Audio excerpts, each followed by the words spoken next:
And, Yep. they're almost too independent, and that's why when I saw people like you, I'm like, holy shit, she gets it. She knows what I'm talking about. And so I just thought that's awesome. So I was like, I told my production team, I said, hey, we got to get her on.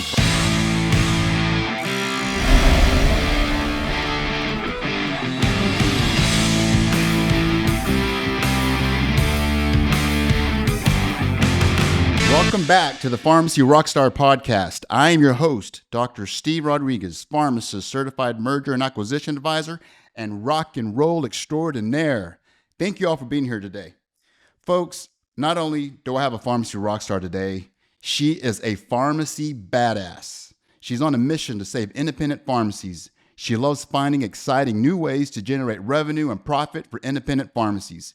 She helps pharmacy owners navigate the 6 pillars of pharmacy profitability to build the pharmacy of their dreams. She's been in the independent pharmacy space for 20 years. She is the CEO and founder of Diversify RX and the Pharmacy Profit Summit. Ladies and gentlemen, please welcome pharmacy badass, Dr. Lisa Faast. Thank you so much for having me, and congratulations on launching this amazing platform. Thank you so much. Thank you for being Actually, you're my first go live guest. So thank you so much. Thank you. I love anybody who's trying to help support this industry. We need all the help we can get. Absolutely we do. And that's why I started this podcast, as a former pharmacy owner myself. I mean, as a pharmacy owner, all the challenges that we experience as pharmacy owners, and there's so much knowledge to be had, so much to be gained, by networking and talking to other people. That was one of the things that I saw whenever I was an owner is so many owners, they, for whatever reason, they try to do everything on their own.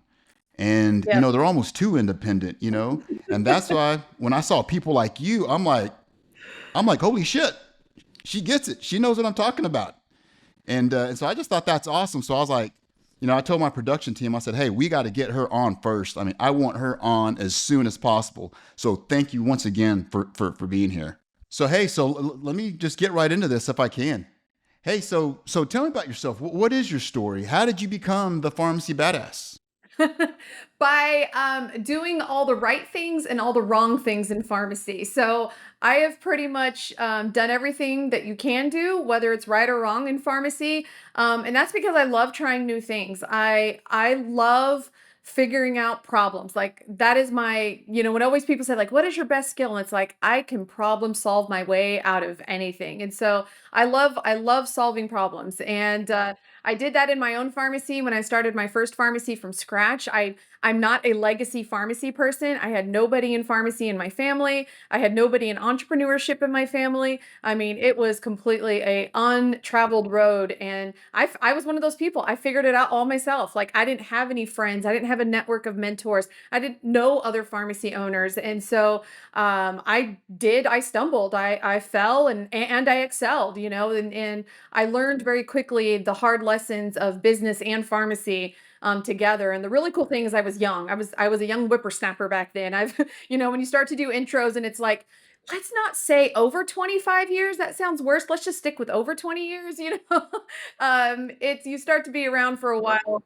You get to see it all and do it all. And I've certainly have made some wonderful moves and, helped tons of patients and created lots of things. And I've also made some terrible moves that have not only hurt myself, but hurt others. And, and I've promised to always learn from every mistake. And if I can help other independent owners, get to their dream faster, that's what I'm doing. And, every year, as it seems like we're just under attacked more and more, when you just don't think it can get worse, it does.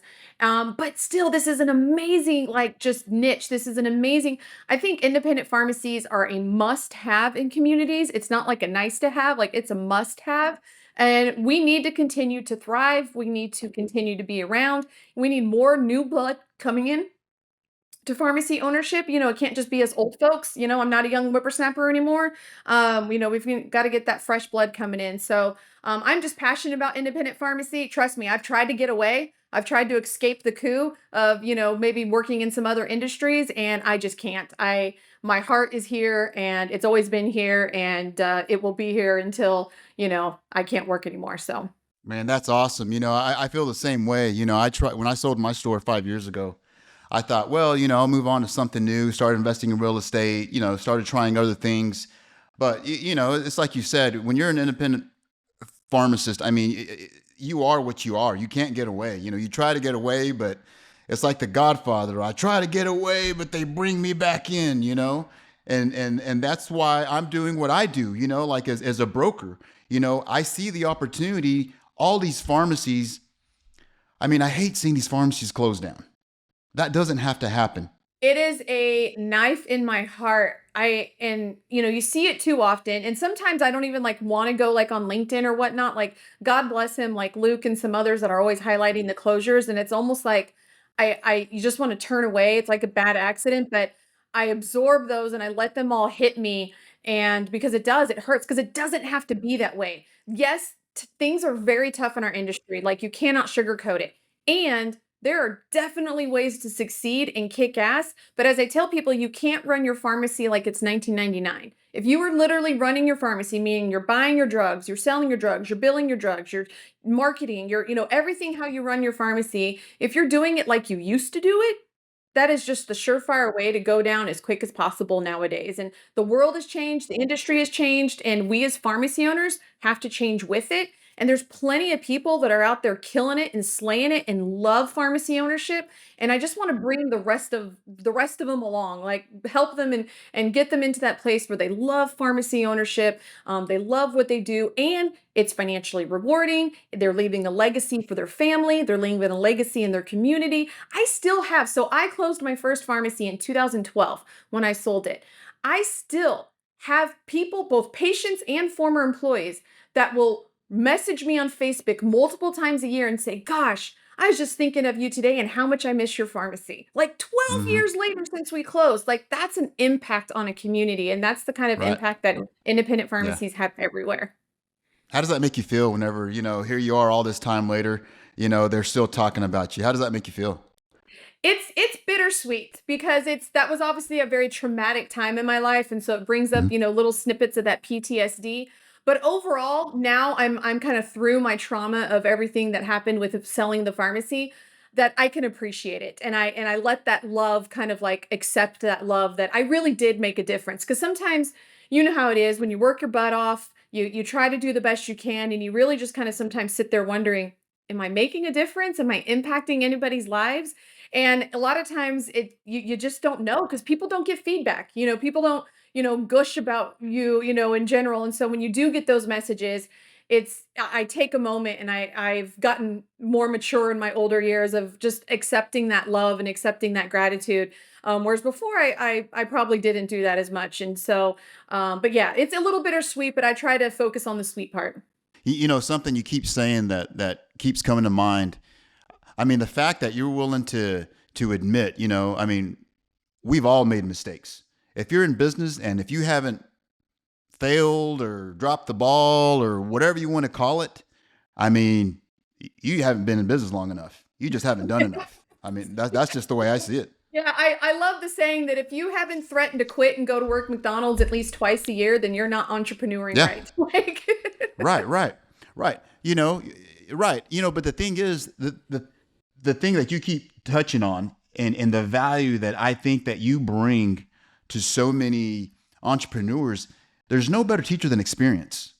And if somebody has lived that and done that, and if they can just learn from somebody for a fraction of the cost, right? I mean, they don't have to risk losing it all. You got someone like you, someone that they can go to and they can just, hey, man, let me pick your brain. You know what? For a fraction of the cost. I mean, I just think that's amazing. I think that's awesome. And I just love the fact that someone like you that's so experienced, so knowledgeable, is out there willing to share that, with other pharmacy entrepreneurs. So thank you for that.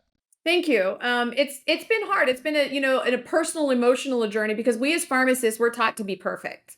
And because you need to be. When you're dispensing, you need to be perfect. But we wrongly take that perfect label and then apply it to everything else in our life. We apply it to ourselves as people, as individuals, as in our personal lives, as pharmacy owners, we apply it to every other part of our business that we just need this perfection. And there's this mythology that we're all perfect, and we are certainly not. And I am very much comfortable in myself, and I'm very happy with where my life is, that I will freely admit the things that I have done wrong. And frankly, I'm just too busy these days that I can't remember what I told somebody 5 years ago. So by golly, if I just tell them the truth, then I'll remember what I told them, kind of thing. Like, I just don't have the brain power like I used to. Yeah, well, what you said 5 years ago may not be accurate today because the industry is changing so fast, right? Oh gosh, daily. I always say it's never a dull day in pharmacy. Right, Like, it's seriously, there is always right, something right. different. Absolutely. There's so much change so frequently that yeah. So whatever you said, even if you could remember it, it may not be true today. What does it mean to you when you hear the term rock star? Like, who do you think of? Like when you think of a rock star in business, like who do you think of? Like what comes to mind? Like who comes to mind for you? There's two people that are kind of like been my mentors. Not that I know them on any personal level, but who I follow and who I want to be when I grow up is Alex Hermosi. I have Mm-hmm. followed him for many, Mm-hmm. many years. He's become very popular Oh, in, that yeah. rocks. Yeah, he has become very popular in like the last 6 months. Like, he's exploded. But I've been following him for years. I've been a part of the Russell Brunson world, and Alex came up through the Russell Brunson kind of school of hard knocks, if you will. And but yeah, but Alex is like I'm a fangirl for Alex. Like, there's not many people that I would like chase after in the public, space, but Alex I would probably like, and now granted he could outrun me, but I would try. Like, so yeah, I'm definitely a fangirl for Alex Hermosi. He's brilliant in all the ways that I'm like, damn, I am pretty smart because that's what I did. Like, sometimes there's that, and then other times there's like, man, that's a good one, Alex. Like, you got that one. Because what he did in the gym space is what I want to do for pharmacies. And so really, like, I see a lot of parallels between Alex and I. So yeah, so I love him. Being around Russell Brunson for a really long time has, he's had obviously a big impact and influence on me. Dan Kennedy as well, going old school. I'm part of their masterminds and part of their group. So I kind of absorb from those people, but you say rock star, I think Alex Hormozy. What about Layla? I think Layla's I'd go chasing after her. You chase after Alex. I'll chase after Layla. yeah. So Layla's like who I need. Like, I need a Layla in my life. I'm the Alex, like, I need the Layla because she does all the operations and all the people Yeah, stuff. And I'm the visionary. I like coming up with all the dude. stuff. I don't necessarily like doing all the things. No, she's Hmm. she's so good, and them Yeah, together, like, they're really are a powerhouse team where it's a yin and a yang. dude. They have, and that's They why, are a like, power couple. the few partnerships that I'm a part of, they work really well because we each have our very distinct lanes. And I think they work well because they have the very distinct lanes. Alex does his thing, Layla does her thing, and they don't cross over. And so I think that's what helps makes their partnership work really well. But yeah, no, I would love to clone Layla and have her the COO, my life. Yeah, I started following Alex at first. Obviously, Alex, he is. I mean, he's a freaking man. He's a rock star.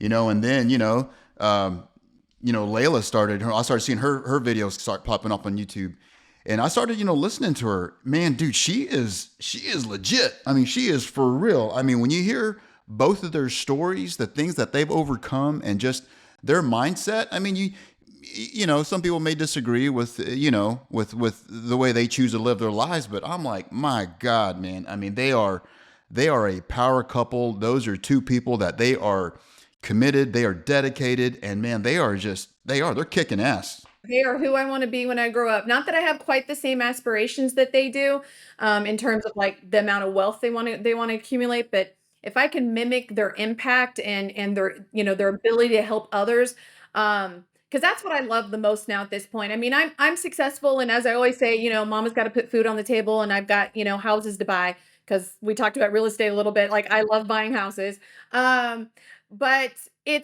I love seeing other people succeed. Like, I just like that is my dopamine hit. Like, yes, I like looking at numbers and, those kinds of things, but it's like if I gain 20 new members in a month, like I cheer for a moment and then I get back to work. But if I hear a member story and I hear that they saved up $250,000 for their war chest for the DIRF apocalypse, and they, gave their employees a raise for the first time ever out of owning their pharmacy for, however many years, like those, I still get chills, like recounting those stories months, years later. So I love working for other people's successes. I'm still not very good at acknowledging my own. Like I still have that little chip on my shoulder, like, oh, work harder, work harder, work harder. You haven't reached it yet. But the one thing that I've gotten really good at is really appreciating the success of others. And I like that that's what they do too. Cause he gives all his stuff away for free. He's obviously doing his whole portfolio company, but he wants to see other people win. He wants to lift others up. And I can get behind that. Absolutely. No, absolutely. I mean, yeah, it is. I mean, every time I watch his videos and the thing about Alex, man, just going back to Alex, I mean, dude, he's so freaking buff. I mean, I'm just like, like I watch him like when I'm working out and I'm like, damn it, I got to do some extra curls, man. Just look at this guy. This guy's freaking. I don't follow him for physical advice, obviously. I abstain from working out, so but I wish watching people like him would put that on me, but I can't be perfect. I can't be, skinny and funny and smart and good. Like I have to have something wrong. So we'll just give up the skinny part. So that's all right. Right. Hey, nobody's perfect. Nobody's perfect, Lisa. Well, then you got to start wearing the nose strips, Steve. You got to start wearing the nose strips everywhere, and you got to grow the beard. So Right. Got to grow the beard, the nose strips. Yeah, yeah, yeah. That's the part where I got to draw the line. I can't do that. Well, hey, well, let me ask you this. Do you currently work with any rock stars in the pharmacy space? Oh, absolutely. And I would say that they're probably the unassuming rock stars. Like, there's obviously a lot of people that are kind of in the forefront, like, Easton Bryant, for example. He spoke at our summit, 2 or 3 summits ago. I don't work with him. Like he doesn't need to be a member of us. Like he doesn't need my help. But we're friends or whatnot. And I've had him speak at our gig and, this and that. He's a rock star, but I work with a lot of like kind of like the millionaire next door kind of people that, you probably see them at shows and you have no idea how freaking successful they are. It's amazing. I have people that are doing, 500 a grand in their compounding lab a month. I've got people who, during COVID made multiple 7 figures because they were one of the first to adopt like a whole bunch of things. And, it is just amazing.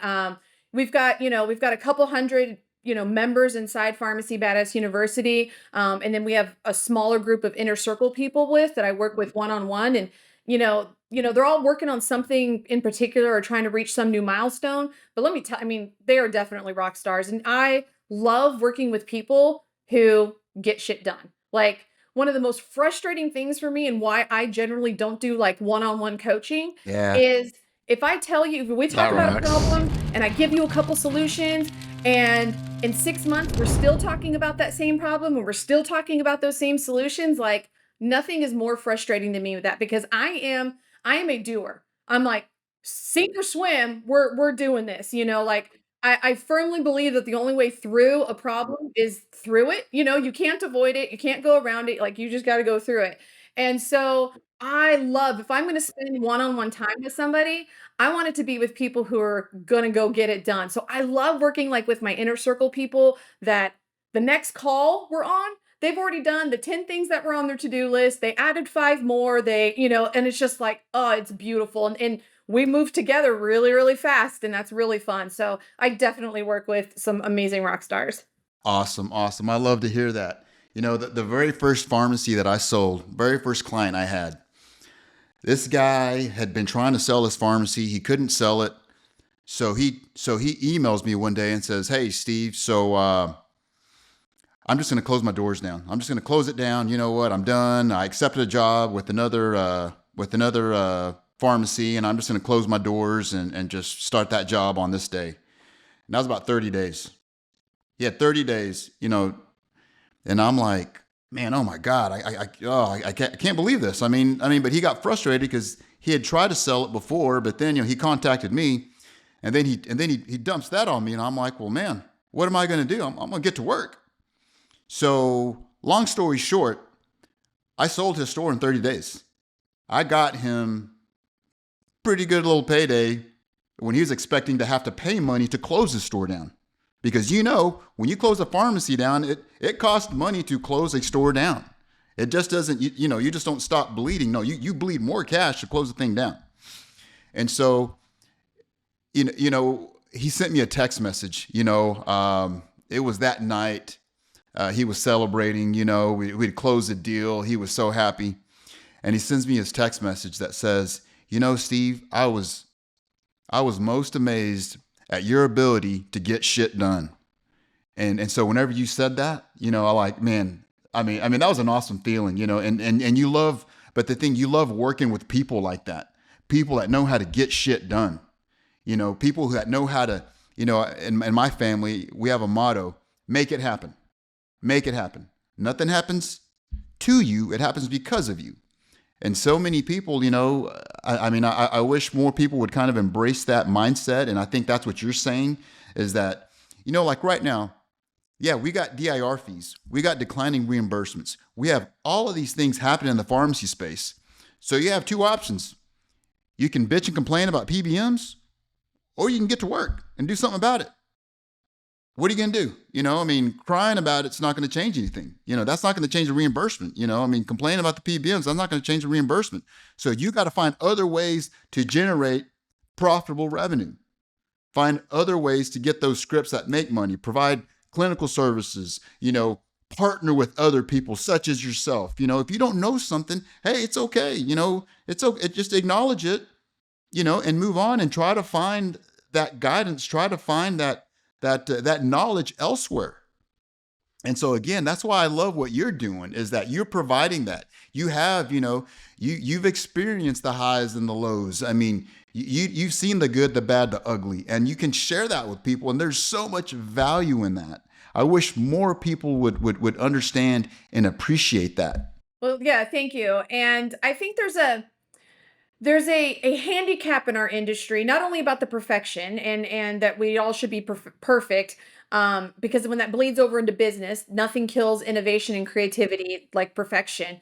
But there is, you mentioned something earlier in the episode of like why so many pharmacy owners try to go alone. And I'm in a ton of Facebook groups and a different ton of different like chat groups. And sometimes when somebody goes on there and says, "Hey, I'm looking for a company that can help, a company that can consult or coach or, whatever." And the amount of people that are like, "You don't need that." And, just ask somebody, and like there's such this downplay of like coaching and mentorship. And I really wish that would go away from our industry. I suffered from that in the beginning. I opened my store without reaching out to anybody, partly because I didn't know anybody, but I didn't even know that that was a thing. Like I didn't know that there was like mentorships. And I think, how much further I could have gone if I had had somebody to follow, that was just a few steps ahead of me. And, I started to gain some of those. And I really learned in my, by the time I was in my mid 30s that, oh yeah, other people are helpful. Like I don't have to do this myself. Like what a concept. And so I really wish we would just get rid of that from our industry, not only about sharing with each other, like I'm all about peer-to-peer mentorship, but that it's okay to ride the coattails of somebody in front of you or somebody that's done it before. It's not a sign of weakness. And I ultimately think that's where it comes from, that like somehow it's a sign of weakness if you're accepting coaching or you're accepting this or you're taking a course from somebody. And it's not just to be self-serving about me, but anywhere in business, like I am a part of several mastermind groups. None of them are in pharmacy, but they're all in business. They all have like different angles on business, but I pay tens of thousands of dollars a month. I mean, not a month. Let's not, let's make that clear. Not a month, but a year. To belong and be around these really high performing people. And, one of my favorite people in one of my mastermind groups is in real estate. And he does so much money. He every time I talk to him, he stretches my brain a little more of what I think is possible and what I think is doable. And it's just I love hanging out with those people. And so I just wish we could just banish that kind of from our industry where peer-to-peer mentorship is good, outside mentorship is good. While I do think that if you're going to follow somebody's advice for pharmacy, you need somebody that knows pharmacy. However, there's a lot of business rules that rule pharmacy that have nothing to do with pharmacy. And that's why I go to dentist events, I go to chiropractor events, I go to marketing events. Like I go to a lot of outside events and I try to bring those back to pharmacy so that because we're businesses, we always think so much from the clinician standpoint, especially if you're that pharmacist owner. But we also have to think like business people, and I try to bring a lot of that back to the pharmacy industry from my exposure to all of this. But yeah, I wish people were just more open and willing to one, accept help, ask for help, and then give help. I think that would drastically change our little niche of pharmacy in the independent pharmacy. You know what? That just leads perfectly into my next question. I mean, it just ties right into it. So to me, that goes back to mindset and positivity. Like what do you think about that? I mean, how important is a positive mindset in independent pharmacy as an owner? It's everything. It's critical. If you don't have a positive mindset, I just can't see any way you're going to be successful. There's plenty of times where I'm talking to somebody and I'll hang up the phone and it's like that's never going to work. And it has nothing to do with how intelligent they are. It has nothing to do with their personality or how friendly they are. It's just are they able to get out of their own way? And when you have a glass half empty mindset as opposed to a glass half full, it is going to completely affect your outlook of your business. It's going to trickle down to your employees. It's going to trickle down to your patients. Like it just starts to permeate everything. And so to me, it's absolutely critical. So I'm not the one to like help people switch that mindset because I'm like forever been in like stuck on like positive mode. I always see the glass, half full even when it's empty. But I think it's really important that if people can have that self-realization that, hey, I have just become this negative, like, this is never going to work. I'm never going to succeed. And if they can go out and like get some help to kind of help break through those barriers, I've been very fortunate to spend a lot of time with like leadership people and rewiring your brain and that kind of stuff. And that just seeped into me over the years. And so but I'm glad you asked that question because to me, that is the ultimate. If people want to say like what determines success, it's mindset. It's not how smart you are. It's not how much experience you have, because all of that can be changed. Changed in your mindset is very hard, and that takes internal work. That's the hardest work you can do. It is. I've seen that throughout the years. As I'm talking to owners that are potentially looking to sell their pharmacies. Um, One of the things I run into is a lot of guys, they wait too long.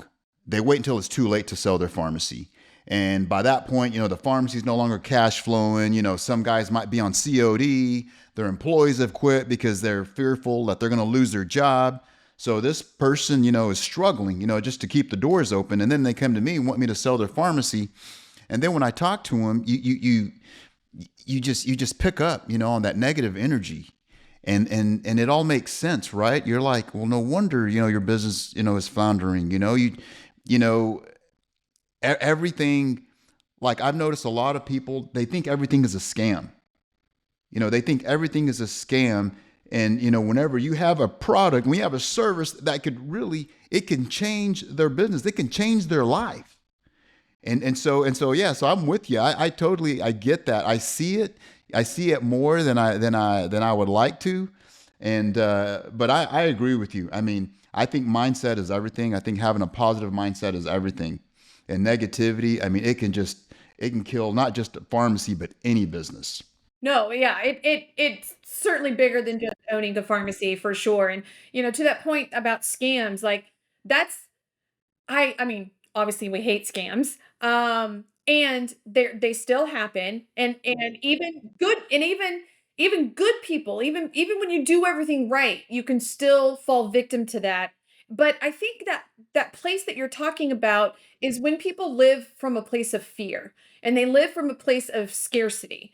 And the pie is only so big. And yeah, and to me, that negative mindset goes very closely with scarcity. And I have a completely that's why I'm always like I say I'm stuck on optimism is because I come from a place from abundance. Like I boost, sometimes people see other people in this industry as like my competitor. And they're like, "How can you promote your competitor?" And I'm like, "They're not my competitor. Like, there's no way I can service all independent pharmacy owners. Like, it's just impossible. Not everybody's going to like me. Not everybody's going to want me. Like, maybe they want a man. Maybe they want somebody young. Maybe they want somebody old. Like, who knows? But it's like, we're all helping independent pharmacy owners, and I just come from this place of abundance that there's more business out there to be had than any one of us can deal with. So I really truly don't see anybody as like a quote unquote competitor.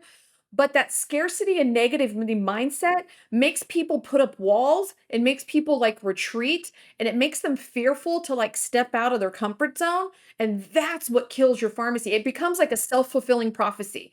And it's almost like the people who are so scared to get scammed are the ones that end up getting scammed because like they didn't ask anybody else and they didn't like poke their heads up. And it just becomes like this self-fulfilling prophecy that you can't get away from. So I think the biggest way to do that is to go opposite, go, swing the pendulum completely the other way, be openly transparent, and that's just how I operate. And that's just part of one of my core beliefs. But yeah, that's that negativity and scarcity mindset, hands down, is what I can point out pharmacy owners and be like, they're going to struggle for their entire time because they just can't get out of their own way. Right, right. Yeah, no, I agree. I agree. I mean, I've seen that time and time again. I'm 100% agreement with you. And that ties into my next point. So I've seen that those business owners that have this scarcity mindset, they all struggle with the same thing. That's sales and marketing. So you, as Miss Pharmacy Badass, tell me, what does sales and marketing mean to a pharmacy? How important is that? It's how important it is depends where somebody is at in their journey of pharmacy ownership. Pharmacy ownership is circles. Just as everything is. There's cycles. When you're a new pharmacy owner, and I've talked to a lot of people that have opened new pharmacies, and those are some of the funnest people to talk to.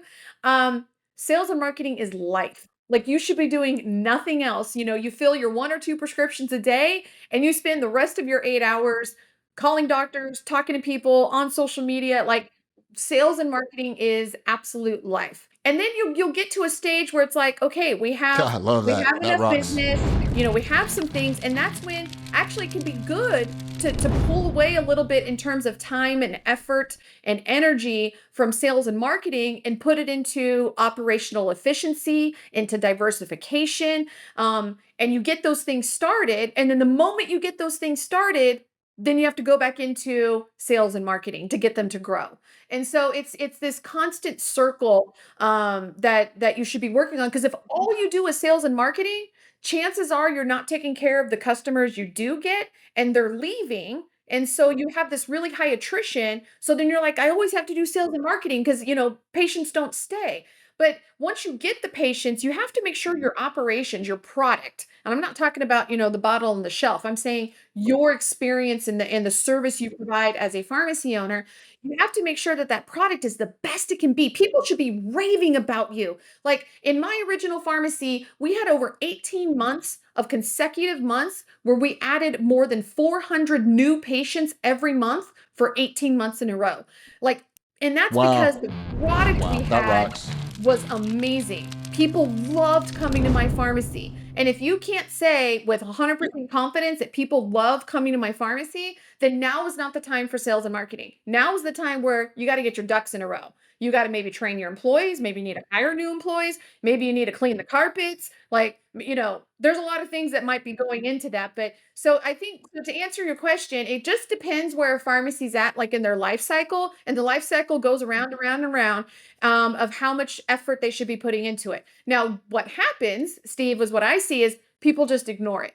Because back in the day, you could just have a pharmacy and say open, and you would get enough patients walking in, you would make enough profit from those patients that that's all Right. you needed to do. So, too many times pharmacy Back in owners, 1999. yeah, usually in our industry, it's not a too much emphasis on sales and marketing. It's usually the opposite. It's like no emphasis on sales and marketing. Either I never needed it in the past, why do I need it now?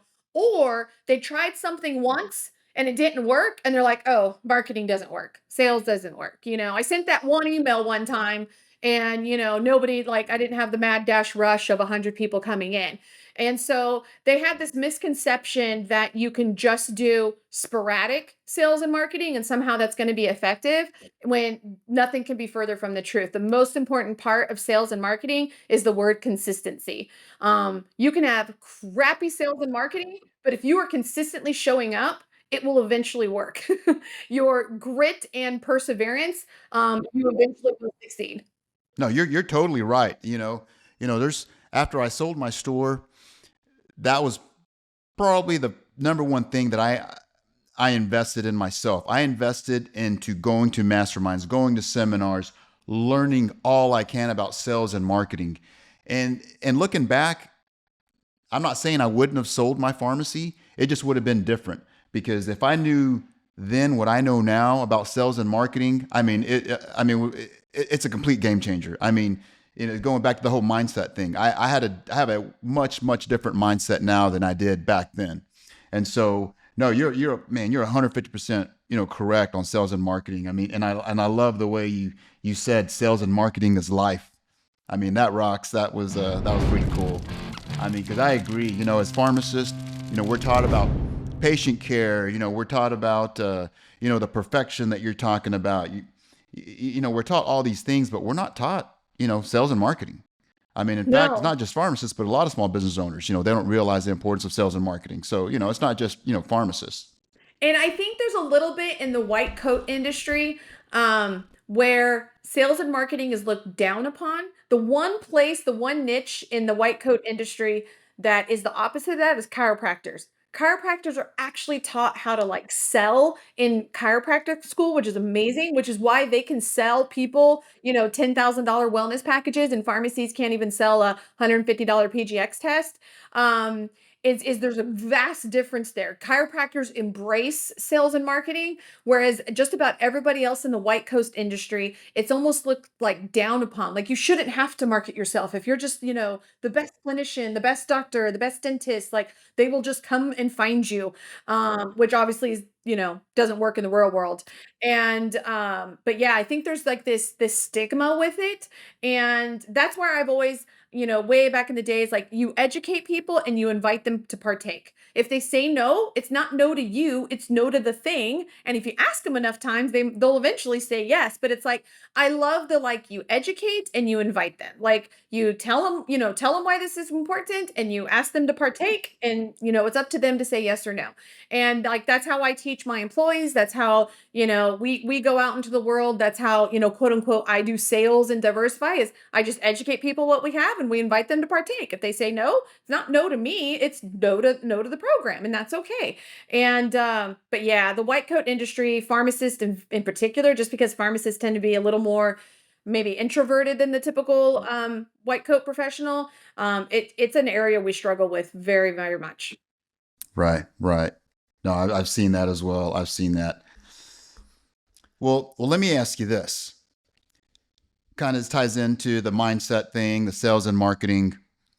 How important is an entry and exit strategy for a pharmacy, or any business for that matter? I don't see how you can go into business without having an idea of what getting out of business looks like. Um, and I think that with everything, like you go into marriage thinking you're going to be married forever, like that's the end goal. And so you make every other decision in life like knowing something about, like, hey, we're going to buy this house and we're going to live here for 10 years because our kids are going to be in this school district. Like you plan all those other things, but so many people open a pharmacy and they don't really define what winning looks like. And I think that's really important, to define what winning looks like. And winning will change. Like it will change what that looks like. And so, and that's okay. But I think you should go in eyes wide open of like, what is my goal in this? Because very much different goals is like, hey, I want to be able to provide this unique service to patients because I'm certain, really passionate about this thing, is completely different than, hey, I want to make $1 million in 5 years and own four other pharmacies, like, and both goals are okay. And I think we don't talk a lot about goals. We don't talk a lot about money goals inside pharmacy. We don't talk about those exit goals. We don't just talk about that. It's like almost taboo. And I think that's really unfortunate. And I think that hurts a lot of pharmacy owners because we should be able to bounce ideas off. Like, hey, what is your goals? Like, hey, I want to make $300,000 a year for the next 10 years, and then I want to sell, and I'm hoping I can sell for 2.5 million. Like, let's talk about that. Like, is that a realistic goal? Is that something I should be aiming for? Like, I wish we talked a little, we were a little more comfortable about with money. We love bitching and complaining about all the negatives. Like, everybody's freely talking about that, which is really exciting from an awareness standpoint. But I think the flip side, we should be talking about like, what is an owner? What can an owner make? What should an owner be making? What does exit? Because I will tell you, Steve, and you probably know this even way better than I do, is most people, they're either completely wrong or completely right of like what to expect at exit. I've talked to so many owners that are be like, yeah, I've mortgaged my house and I've done this and I've done that because my pharmacy sucks and I'm not making any money, but I'm going to sell it next year and I'm going to get it all back, and it's like that's not the way that it works. If you've been, losing $200,000 cash a year for the last 3 years, it's not suddenly going to be worth something when you go to sell it. And so I think a lot of pharmacy owners, because we don't talk about it, they have this completely inaccurate expectation of what exiting a pharmacy can look like. They just always assume Walgreens is going to buy it, CVS is going to buy it. I'll find a junior partner. I'll do something like this, and there's just so many assumptions. And I think we can all agree that assumptions just all bite us in the ass, and we should get rid of them. And we should be having some open, frank conversations about what are goals for a pharmacy owner, how much money, the whole, profit first kind of movement. I love that book. And I love that it's gotten some people talking about, I need to pay myself along the way. I can't just work for nothing and then expect the exit strategy to bail me out, because sometimes that exit strategy won't be there. Sometimes it'll be there when you don't expect it, like the story that you told. And so I wish we were just more open and transparent in talking about that. I think it would do us all a huge amount of good, to have some more open conversations about that. No, absolutely. I deal with, pharmacy owners, on a daily basis. And I talk to these individuals and, in their mind, they tell me, hey, yeah, if you can sell my pharmacy for this amount, yeah, absolutely. I'll let you sell it for me. And I'm like, hey, great. I'd love to do that. Let me see your, 3 years tax returns. Let me see, what kind of trends you've got. Let me see some, prescription reports. And they're like, oh, no, no, no, I don't want to do that.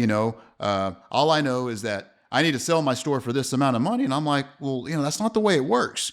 You and I have, we've talked to multiple bankers and, in fact, I talked to a banker yesterday and yeah, and he's laughing just like you are. I mean, they're like, guys, I mean, so many guys have this unrealistic expectation. And sometimes, I mean, you got to have these frank conversations. It's like, guys, look, if you no longer want your business because it's been a headache for you, because it's been draining you financially, what makes you think that somebody else is going to want it?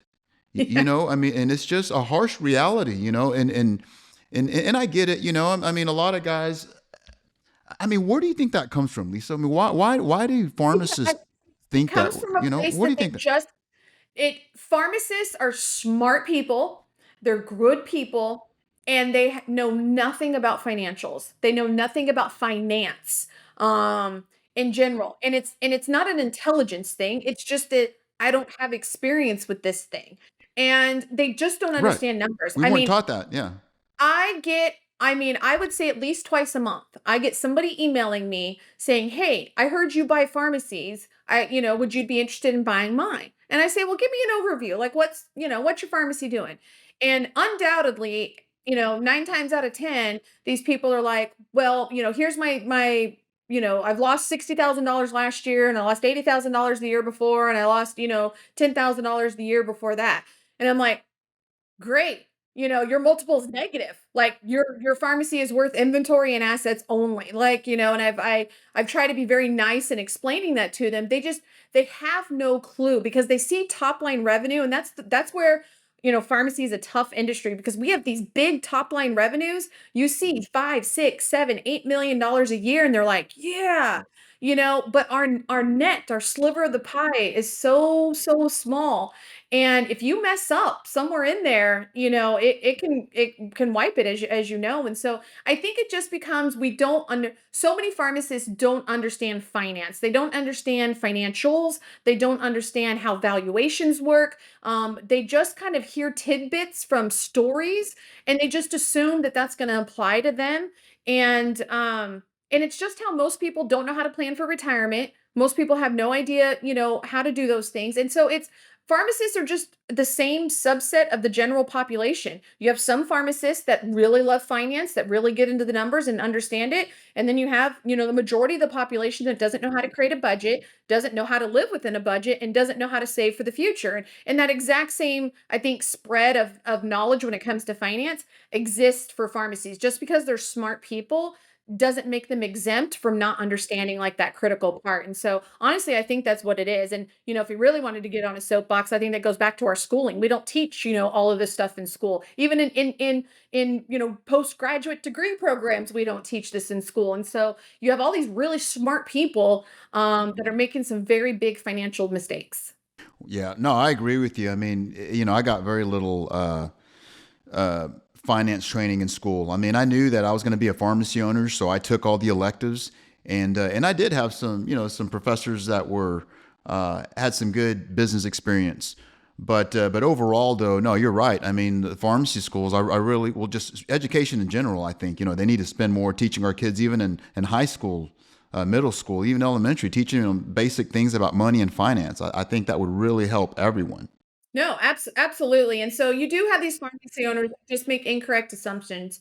And that's unfortunately, you're talking about your livelihood, you're talking about your legacy. Like for me, legacy is very important.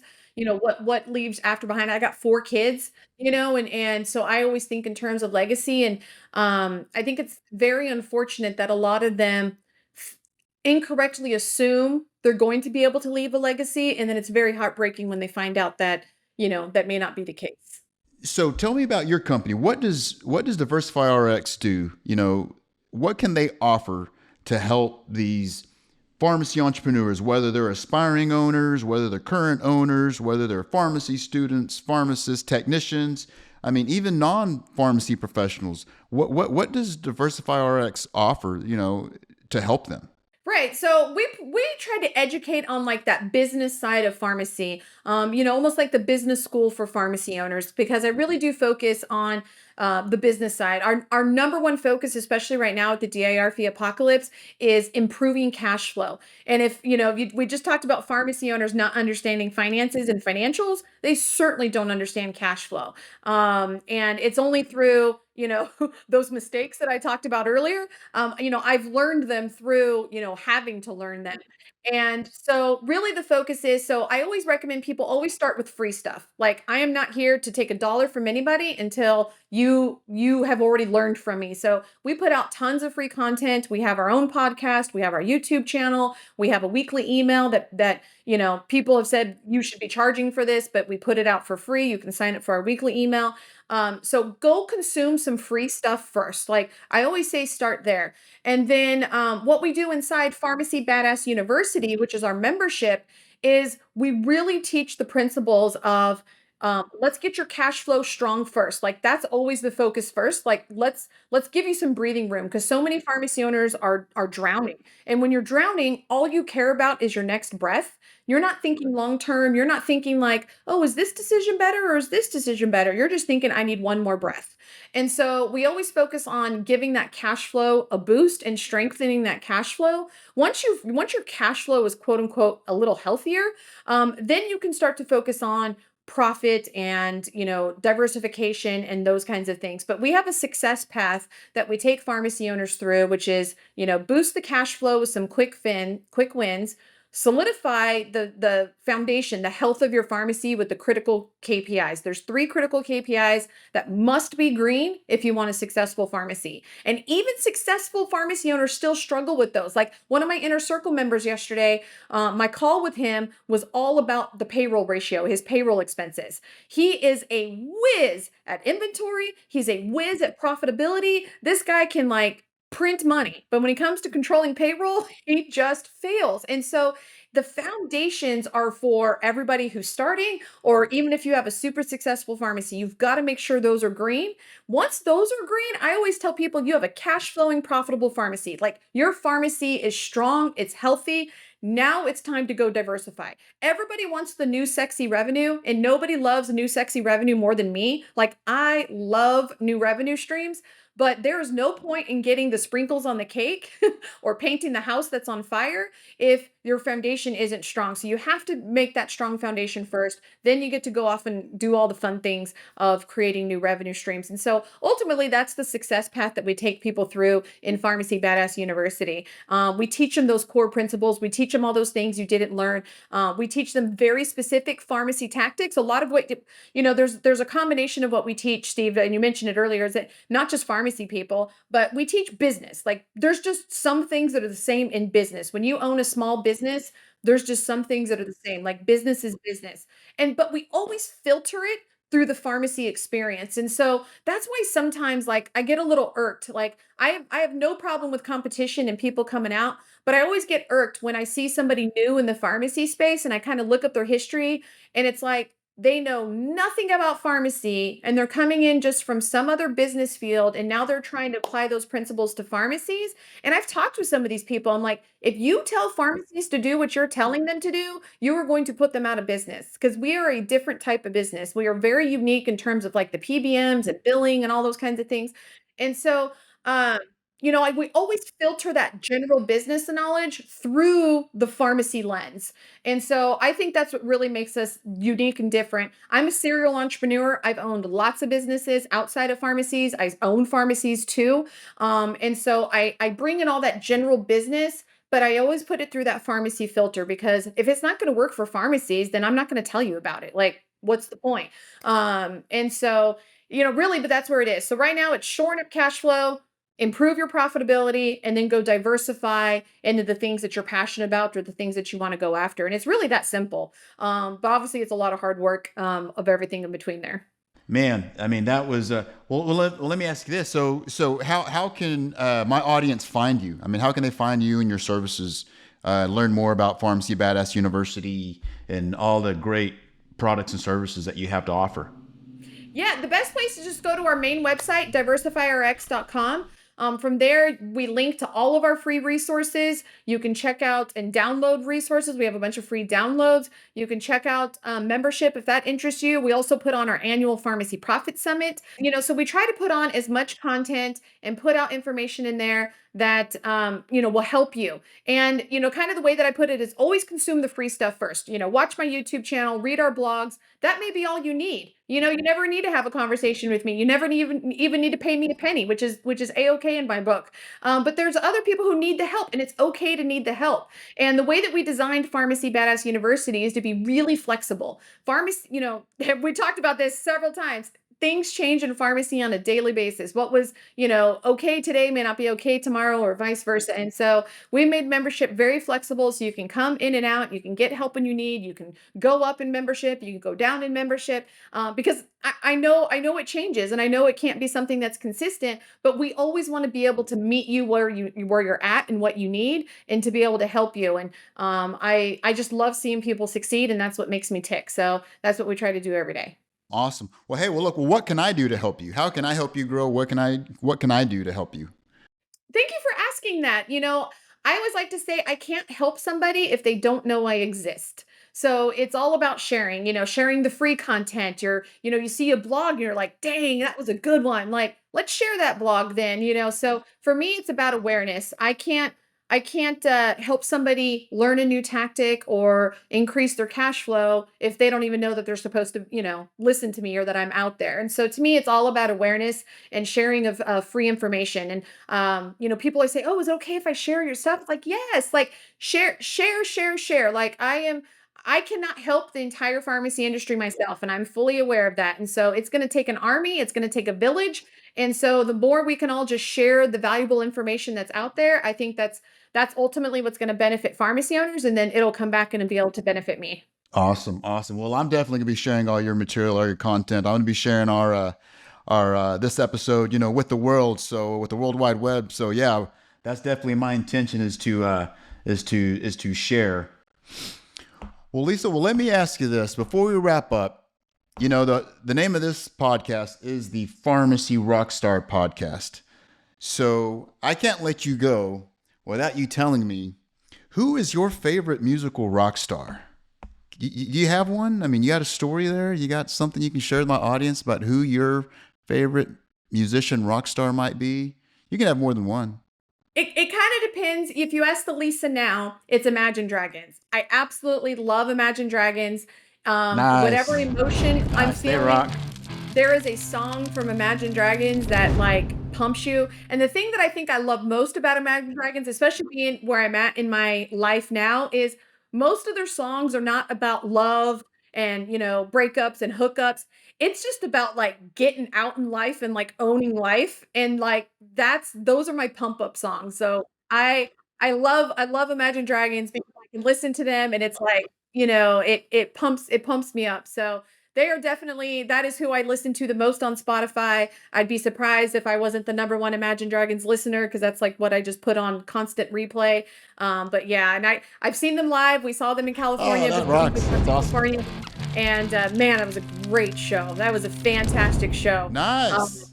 it was well. I'm not one of those people that I have to see something live or usually I get disappointed, when you go see something in your life and you're like, oh, wasn't really worth it. They were totally worth it. They were absolutely 100% totally worth it. Oh yeah, no, I can tell just by the excitement in your voice. I was like, oh yeah, you're a hardcore fan, and yeah, I could just tell. Yeah, you really love those guys, and you were not disappointed when you saw them. I could just tell just by the excitement in your voice. What's funny is I am a hardcore fan of their music, but I couldn't tell you anything about them. I don't even know their names. I don't even know who's in the band. Like I love their music. Their music is like there's emotional thing there that I rock to. You're busy saving independent pharmacy. That's why you don't know. You up your ears and alligators doing that. So, I don't have time to follow them on Instagram, but I luckily got Spotify. well, Lisa, well, look, I can't thank you enough for joining me on my podcast. I told the guys, I said, look, I want to get Lisa Faast on there as soon as possible. And so I really, from the bottom of my heart, I really, really thank you. I appreciate you being on the show. If there's anything I can do for you, please call, text me, hit me up on social media. You've got my contact info. Don't hesitate to reach out if there's anything I can do for you. Awesome. Well, I wish you nothing but the greatest of success. And I just love seeing new people to come out here. It's hard doing this. It's hard being vulnerable and, getting in front. And I love people doing that because it helps pharmacy owners. And you've got a whole bunch of knowledge inside your brain. And so it's time to, rip it out of there and share it with everybody. So this is really exciting. And I wish you nothing but the biggest success. Awesome, Lisa. Thank you so much. You rock. Thank you. Thank you so much for having me. I really appreciate it. Hey everyone, be sure to follow Dr. Lisa Faast on social media, check out her podcast, and check out her page at DiversifyRX.com and Pharmacy Badass University. Be sure to subscribe to the Pharmacy Rockstar Podcast so you can stay up to date with every exciting Pharmacy Rockstar we bring on. I'm Dr. Steve Rodriguez with BuySellRx.com, helping pharmacy entrepreneurs buy and sell pharmacies to achieve their personal, professional, and financial goals. This is the Pharmacy Rockstar Podcast. I really appreciate everyone tuning in, and we will see you next time. Rock on.